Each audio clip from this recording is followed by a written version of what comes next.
আশা করি খুব ভালো আছো, আমিও খুব ভালো আছি। তো আজকে সকালটা শুরু করলাম ছাদের মধ্যে এসেই। তো অনেকটা রোদ্দুরও পড়ে গেছে। তো সকালে ঘুম থেকে উঠে তো আর ভিডিও শ্যুট করতে পারিনি, অনেক কাজ থাকে। এখন যাবো একটু বাজারে, তাই চলো বাজার থেকে বা কীভাবে বাজার করি তোমাদের দেখিয়ে দিই। যদিও আমি একা একাই বাজার করব, এবার বাজার করতে গেলে একা একা ভারী ব্যাগ নিয়ে তো অত কিছু দেখানো যায় না, তবুও যেটুকু দেখাতে পারি তোমাদের সাথে শেয়ার করব। আশা করি তোমাদের ভালো লাগবে। আর আমাদের ছাদটা তোমাদের ঘুরিয়ে একটু দেখিয়ে দিই যে ছাদের ভিউটা কতটা সুন্দর। দেখো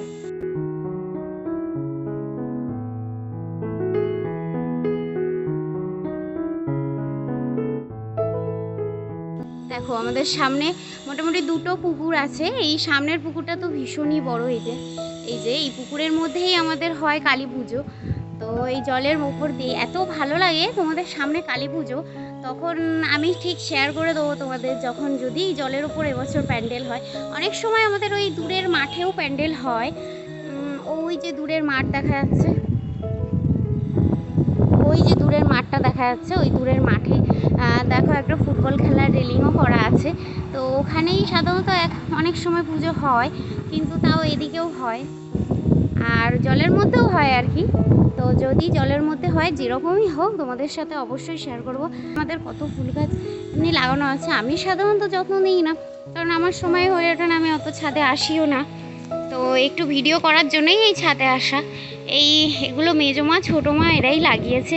হচ্ছে আমার মেজমা আর হচ্ছে ছেলে এসেই রোজ ফুল গাছে জল দেয়, বিকালে দেয়, অনেক সময় সকালেও দেয়। বাবাই তো সকালের সময় হয় না। তো দেখো অনেক রকম ফুল গাছ লাগিয়েছে, এদিকটাতেও আছে, এদিকটাতে বেশি নেই।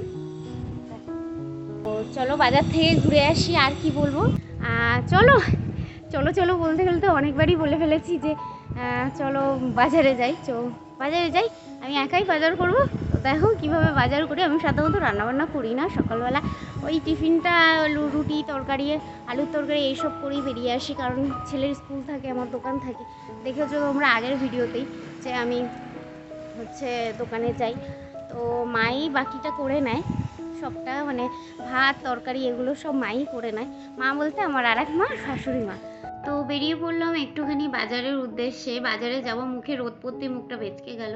বাজারে এসে পৌঁছালাম। বাজারে এসে পৌঁছে দেখি কত রকম সবজি, কিন্তু এখানে একটা সবজিও খুব একটা ভালো ছিল না, তাই পটলটা একটু পছন্দ হয়েছিল।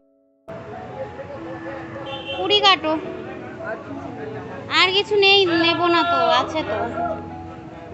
তাই ওখান থেকে শুধু পটলটাই নিলাম এবং তোমাদের আমাদের বাজারটা একটুখানি দেখিয়ে দিই। বাজারটা খুবই সুন্দর, মানে বাজার যেরকম হয় আর কি।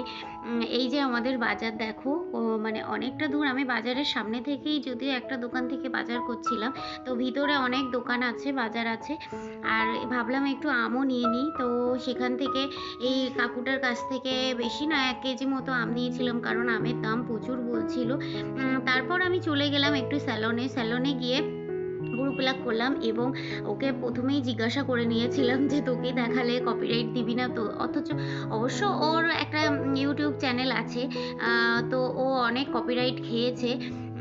তো সেই জন্যই ওকে আগে জিজ্ঞেস করে নিয়েছিলাম, কারণ আমি তো জানতাম না যে সামান্য পাশে গান টান চললেও নাকি কপিরাইট দিয়ে দেয় ইউটিউব থেকে। তারপরে হচ্ছে যে কোনো কেউ যাদের পছন্দ না তারাও যদি সামনে এসে যায় ভিডিওতে, তো তারাও কপিরাইট দিতে পারে।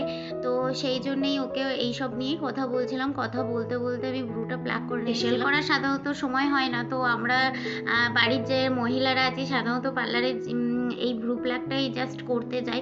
তো ও খুব সুন্দর ব্রু প্লাক করে, আমার তো ভীষণই ভালো লাগে। দামটা একটু বেশি কি অন্য লোকালয় থেকে, তো আমার ওর সাথে মানে ওর কাজটা, হাতের কাজটা খুবই ভালো লাগে। থাকতে থাকতেই অনেকেই এসে পড়েছিল পার্লারে, তোমরা পাশে তাদের হাত দেখতে পাবে। আমি অথচ ওই কপিরাইটের ভয়েই মুখটুক দেখাইনি, তাদের দরকারও পড়ে না মুখটুক দেখানো। তা ও আমাকে এইসব কথাগুলো, ওর সাথে কথা বলে এইসব ব্যাপারে, ইউটিউবের ব্যাপারে অনেক হেল্প হয়।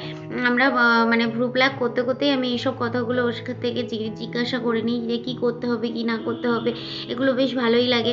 আর বাইরে বেরোলে তো সবারই একটু ভালো লাগে, বেশ কথাবার্তা, বন্ধু বান্ধবীদের সাথে মানে কথাবার্তা বললে।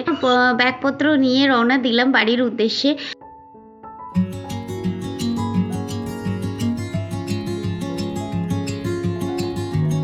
তো বাড়ি এসে তোমাদের দেখিয়ে দিলাম কি কি সবজি নিয়েছি। দেখো এখানে কি কি। আজকের ভিডিওটা এখানেই শেষ করলাম। Tata, bye bye.